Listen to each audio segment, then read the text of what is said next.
Au fond de mon silence, il y a ton nom, éternel, qui chante. Au cœur de ma faiblesse, il y a ta résurrection qui attend sa plénitude. Au fond de mes discordes, il y a un souffle doux et léger qui fait la paix. Dans les questions que pose ma vie, ce n'est pas ta réponse, c'est toi-même, infiniment là, qui m'aide à répondre. Voilà, éternel mon Dieu, ce que je sais de toi. Et pour aujourd'hui, c'est une large et grande suffisance pour mon cœur de pauvre. Amen.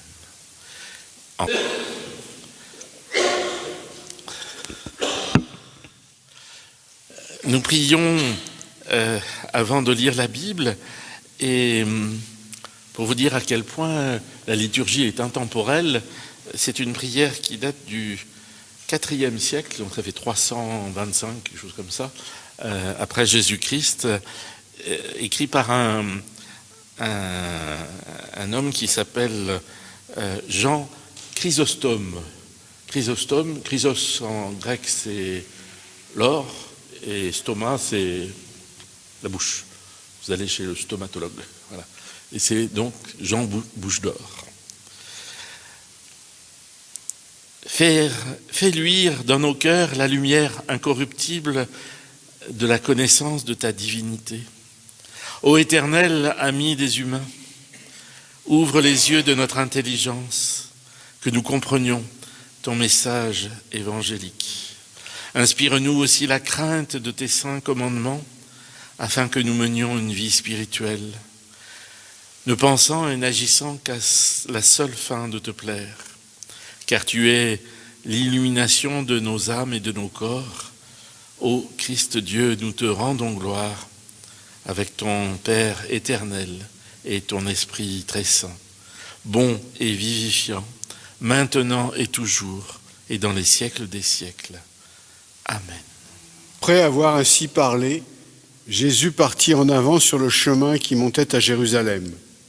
Lorsqu'il approcha de Bethphagée et de Béthanie, près de la colline appelée Mont des Oliviers, il envoya 2 disciples. « Allez au village qui est en face, leur dit-il. Quand vous y serez arrivés, vous trouverez un petit âne attaché sur lequel personne ne s'est jamais assis. Détachez-le et amenez-le ici. Si quelqu'un vous demande « Pourquoi le détachez-vous » dites-lui simplement « Le Seigneur en a besoin ». Les envoyés partirent et trouvèrent tout comme Jésus le leur avait dit. Pendant qu'ils détachaient l'ânon, ses propriétaires leur dirent « Pourquoi détachez-vous cet ânon » Ils répondirent « Le Seigneur en a besoin ». Puis ils amenèrent l'ânon à Jésus. Ils jetèrent leur manteau sur l'animal et y firent monter Jésus. À mesure qu'il avançait, les gens étendaient leurs manteaux sur le chemin. Tandis qu'il approchait de Jérusalem par le chemin qui descend du mont des Oliviers, toute la foule des disciples, pleine de joie, se mit à louer Dieu d'une voix forte pour tous les miracles qu'ils avaient vus. Ils disaient « Que Dieu bénisse le roi qui vient au nom du Seigneur. Paix dans le ciel et gloire à Dieu au plus haut des cieux. »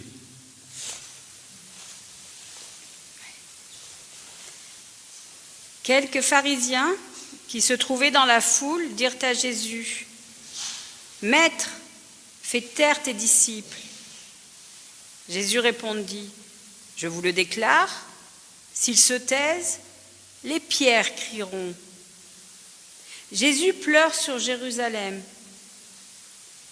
Quand Jésus fut près de la ville et qu'il la vit, il pleura sur elle en disant « Si seulement tu comprenais toi aussi en ce jour comment trouver la paix.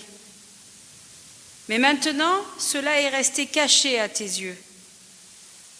Car des jours viendront pour toi où tes ennemis t'entoureront d'ouvrages fortifiés, t'assiégeront et te presseront de tous côtés. Ils te détruiront complètement, toi et ta population. Ils ne te laisseront pas une seule pierre posée sur une autre, parce que tu n'as pas reconnu le temps où Dieu est venu te secourir. Amen. En ce jour dit des rameaux, je citerai volontiers un curé qui, dans son bulletin paroissial, parlait de la semaine de Pâques et il s'interroge. Est-ce la fête du printemps, du renouveau, de la renaissance de la nature? Est-ce la fête de la vie avec la chasse aux œufs? Est-ce la fête des gourmands et du chocolat? Si à l'origine les fêtes chrétiennes ont colonisé des fêtes païennes, aujourd'hui nous assistons à un retournement de situation. Aujourd'hui, dans les églises catholiques, ça sent bon le buis devant les églises catholiques, dans le nord de la France. Et dans le Midi, c'est plutôt les branches d'olivier qui sont choisies. Et dimanche prochain, ce sera Pâques avec ses traditions culinaires, le gigot rôti, le pâté de Pâques en Berry, en Limousin, en Touraine, les œufs peints en Alsace. Et puis, il y a aussi les symboles de fertilité que sont le lapin et les œufs commercialisés en chocolat. Mais peut-être passons-nous à côté de l'essentiel. Dans la Bible, il y a 4 récits du ministère de Jésus. Ils sont très différents et pourtant, tous ils ont en commun de raconter la dernière semaine de Jésus. Et c'est une de leurs rares similitudes. Et à l'intérieur de cette semaine, chaque évangéliste a ses particularités. Le repas du jeudi soir culmine avec l'institution de la scène pour les uns et avec le lavement des pieds pour un autre. Mais tous les récits commencent par cette entrée à Jérusalem et se terminent par la découverte du tombeau vide.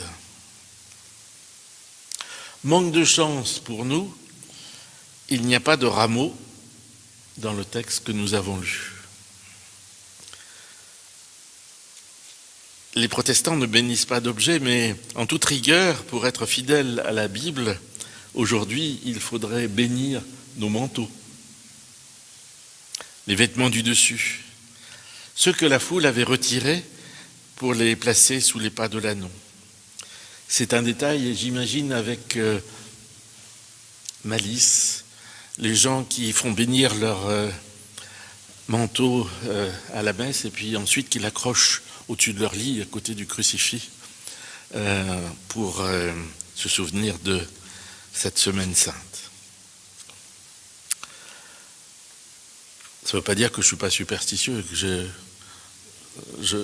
ne suis pas sensible au rameau, parce que dans mon enfance, dans ma jeunesse, je mettais toujours un rameau d'olivier que je cueillais au moment des rameaux dans ma chambre. Bon. Ce qui est important et que tous les évangiles rapportent, c'est l'unité de la semaine, cette semaine que nous appelons la semaine sainte. Or, nos obligations, les jours de congé accordés aux uns et aux autres font qu'il est difficile de vivre l'unité de la semaine. J'ouvre une fenêtre, si le lundi de Pâques est sacré, ce n'est pas pour des raisons religieuses, c'est en quelque sorte le jour de récup des domestiques qui ont travaillé le dimanche pour servir à table. Je ferme la fenêtre. Donc la semaine sainte s'arrête au dimanche. La difficulté de l'unité de cette semaine, c'est que nous passons rapidement de la joie de l'entrée dans Jérusalem où nous chantons Hosanna, béni soit celui qui vient au nom du Seigneur, signe pour un dimanche de la joie. Et le dimanche suivant, nous enchaînons avec À toi la gloire. Entre deux, nous vaquons à nos occupations, nous sommes préoccupés. Nous manquons de temps pour assister au dernier repas du jeudi et au culte du vendredi, où est lu tout le récit de cette fin de semaine, à partir du dernier repas jusqu'à la mort sur la croix. Et je me souviens que la première année de mon ministère, j'ai lu le récit de la Passion lors du culte du vendredi. La lecture dure une vingtaine de minutes, avec des coupures musicales. Et lors de la lecture, j'avoue, au fur et à mesure, avoir été impressionné, voire bouleversé par l'intensité du texte, sa progression, les dimensions de dépouillement et d'abandon, de vérité et la solitude finale de Jésus. L'entrée dans Jérusalem et la joie de la résurrection ne peuvent pas faire l'économie de cette semaine difficile. Il faut tout tenir ensemble. Jésus souffrant sur la mort, jusqu'à la mort sur la croix vide que nous trouvons dans nos temples. La joie de la résurrection et de l'entrée dans Jérusalem, le reniement de Pierre, la trahison de Judas. Je vous invite ainsi à nous pencher sur notre texte avec cette idée, tenir ensemble toute cette semaine. Et là, quelle n'est pas notre surprise, pas de rameaux, pas de foule enthousiaste. Ici, la fête des rameaux est un contresens. Elle est pour ceux qui ne savent pas ce qu'ils lisent. Certes, Jésus entre dans Jérusalem. Il y a bien un ânon qui n'a jamais été monté, car tout doit être neuf pour un roi. Il y a bien une foule, mais c'est une foule de disciples. Et il ne nous est pas dit qu'elle acclame Jésus. Elle chante simplement à pleine voix « Béni soit celui qui vient, Hosanna, le roi, au nom du Seigneur ». Dans l'évangile de Luc, tout se passe comme si la foule qui se masse autour de Jésus est une foule curieuse, plus que participatrice. Et Luc nous rapporte cet échange de paroles entre les pharisiens et Jésus. Les pharisiens demandent à Jésus de reprendre les disciples, car ces derniers blasphèment. Ils disent que Jésus est le roi, le Messie annoncé par les Écritures. Or, s'il fait des miracles, il est souvent à contre-pied de la loi, ne respectant pas à la lettre les règles de pureté et celles du repos, du sabbat. Alors Jésus leur répond, je vous le dis, si eux se taisent, ce sont les pierres qui crieront. Si eux se taisent, ce sont les pierres qui crieront. Pour notre passage, il me semble que tout est là.